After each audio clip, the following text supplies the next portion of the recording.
अस्सलामु अलैकुम। एक ऐसी रात जो बहुत ही बाबरकत है, बहुत ही अज़मतों वाली है, अपने अंदर बहुत ज़्यादा अनवार व बरकत लिए हुए है, लेकिन हम उस रात को यूं ही खो देते हैं। कभी तो घर की सफाई में, कभी लहू लईब में, कभी दुनिया भर की बातें करने में, और कभी उस रात को दोस्तों के साथ मटर गश्ती करने में खो देते हैं। लेकिन असल हकीकत यह है कि उस रात में जो अमल किया जाए अल्लाह रब्बुल इज़्ज़त के यहाँ बहुत ज़्यादा महबूब है, अल्लाह को बहुत ज़्यादा पसंदीदा है। वो रात क्या है? वो कौन सी रात है? वो रात है ईद उल अज़हा और ईद उल फित्र की।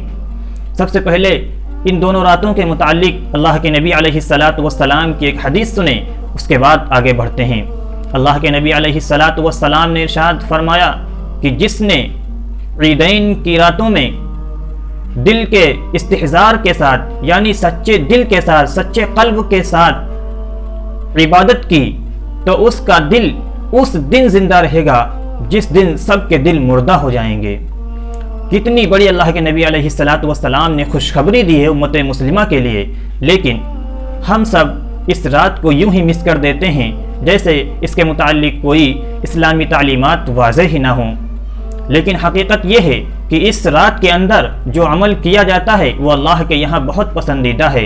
और शारिहीन हदीस ने, यानी हदीस की शरह करने वालों ने इस हदीस के मुताल्लिक लिखा कि जो शख्स इस रात इबादत करता है उसका दिल उस दिन जिंदा रहता है जिस दिन सबके दिल मुर्दा हो जाते हैं। इससे मुराद ये है कि मैदान हश्र की सख्तियों में वो बेखौफ और बिल्कुल मुतमईन रहेगा। मैदान हश्र की सख्तियाँ तो सख्तियाँ होंगी, वहाँ तो लोग नफ्सी नफ्सी पुकार रहे होंगे, अंबिया भी थर्रा रहे होंगे, लेकिन ऐसे में जहाँ हर एक इंसान सख्ती में पड़ा होगा, मुसीबत में होगा और अपने आप को मुर्दा कर चुका होगा, अपने आप को बिल्कुल भुला चुका होगा, उस वक्त ये इंसान जिसने ईद उल फित्र और ईद उल अज़हा की रातों में इबादत की होगी वो बिल्कुल बेखौफ और मुतमईन बैठा रहेगा।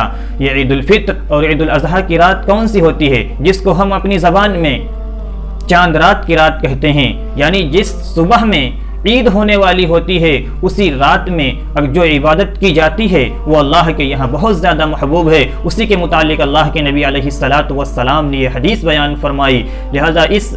लिहाजा इस रात में खूब ज़्यादा इबादत की जाए और खूब ज़्यादा अल्लाह को राज़ी किया जाए और इस हदीस पर खूब ज़्यादा अमल किया जाए और इस रात को यूं ही मिस न किया जाए कि घर की सफाई सुथराई में उसको मिस कर दें, घर के काम काज में उसको निपटा दें, बल्कि अल्लाह की इबादत में इसको लगाएं। ठीक है नाज़रीन, उम्मीद है कि समझ में आ गया होगा।